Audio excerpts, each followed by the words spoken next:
Reprise de débat. The honourable member for Nanaimo Ladysmith.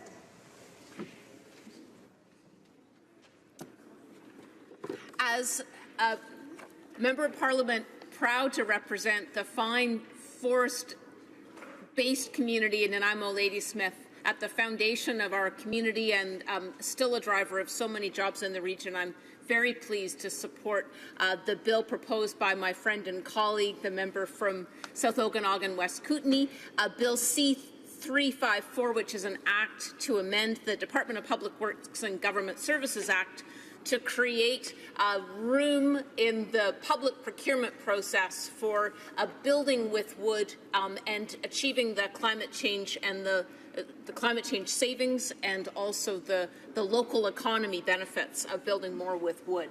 On Vancouver Island, there are more than 100 small and medium value-added wood businesses that are manufacturing on Vancouver Island. It's over 1,100 employees altogether on Vancouver Island, a major economic driver. And this is borne out every year in reports by the Vancouver Island Economic Alliance. Very committed to value-added forestry and to adding jobs in every opportunity that we get.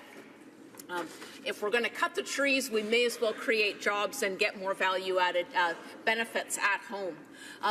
Specifically in my community, Coastland Wood Industries since 1988 has been a real value-added innovator. It's North America's #1 manufacturer of plywood veneer and also fence posts. So who knew? After you peel the logs repeatedly and repeatedly to get the veneer off, what remains is a perfectly sized fence post. And so Nanaimo, who knew? #1 manufacturer of fence posts in North America.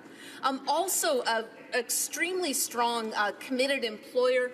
The partnerships that Coastland has with Nanaimo First Nation are a model for businesses across the country. They're working to employ and train Nanaimo youth. They're very committed to their partnerships around land and being a good neighbour. And they also have a firewood program to help Nanaimo elders. Another example of value-added forestry. It's so encouraging. Also in our community, both Timber West and Island Timberlands, major drivers of a lot of good community work, very important community partners, and I look forward to getting out on the land with them this summer and looking at some of the marmot recovery projects that they're helping to fund. Western Forest Products in Nanaimo and in Ladysmith, a lot of people go to work at these mills, and they are milling red cedar, Douglas fir, hem fir, yellow cedar, Sitka spruce. So from the big region coming in into our riding and adding that value. Harmac Pacific Mill, a number of years ago, purchased by its employees, largely employee-owned. They are using residual wood waste from their pulp mill to generate renewable energy, enough to power 18,000 homes. And again, at heart of the economy, good unionized jobs and employee ownership as well. They're a real point of pride in our community. And another really nice partnership on the value-added forestry side, Vancouver Island University's carpentry program. They've got really strong partnerships with Nanaimo CBHA and other local contractors, the United Brotherhood of Carpenters and Joiners Local 527. They also work really well with City of Nanaimo building officials. And my favorite partnership with Habitat for Humanity, Vancouver Island carpentry students got their practicum or their credits. Instead of building a fake building that they frame and build up and then have to tear down, they worked with Habitat for Humanity to build new affordable housing in Nanaimo, which was just opened a year or so ago. To have those students who had done everything from framing to the heavy equipment operators having cleared the site, the interior decorators having finished off the homes. It was such a point of pride, and I'm so grateful to VIU for helping these young carpentry students get invested from the very beginning in building for affordable housing. And so all of this value-added work and local expertise fits so well with the intention of my colleagues' legislation, and is well, all the ground is very well prepared by municipal governments and by the provincial government in British Columbia. In my riding of Nanaimo, Ladysmith Town Council passed a resolution in December 2010 saying, whereas BC's forest industry has been and will continue to be an integral part of the social, economic and business life of the town of Ladysmith, whereas the BC government has passed a Wood First Act to facilitate a culture of wood by requiring use of wood as the primary material in all provincially funded buildings in a manner consistent with the BC Building Code, and whereas the Town Council of City of Town of Ladysmith deems that building with wood is consistent with natural resource, economic and social stability, be it resolved that the town of Ladysmith will continue to support the development of its wood culture by being a wood champion and supporting the Wood First Act, ensuring the performance of wood systems and products are considered wherever appropriate in all municipal buildings to maximize the achievement of Ladysmith's civic green building policy, ensuring that municipal infrastructure projects receiving provincial or wood industry financial support employ the appropriate architectural use of wood, and finally, ensuring that where possible, preference is given to the use of domestic wood.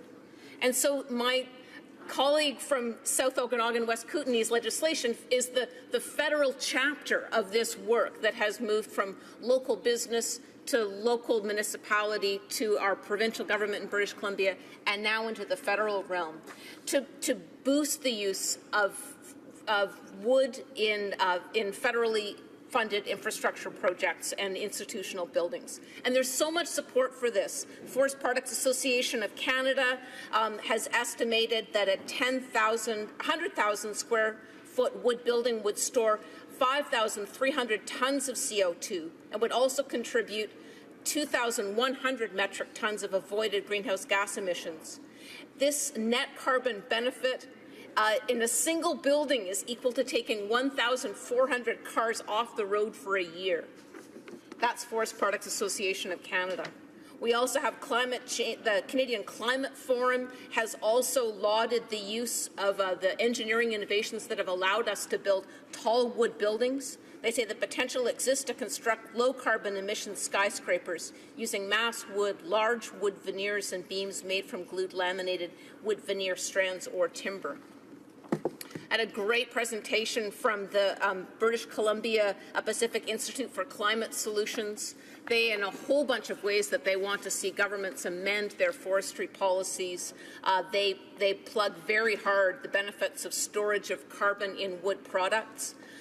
If you put your wood into paper, it doesn't last very long. If you put it into big laminated beams and then build it into our institutions, which will last for decades and decades, that you are both benefiting local economy and jobs, but you are also anchoring in climate change savings. And so I support my colleague's bill. It would require the Government of Canada to consider using wood products when building, maintaining, or repairing federally owned buildings. Decisions as to which construction materials would be used would be based both on cost but also on a climate calculation.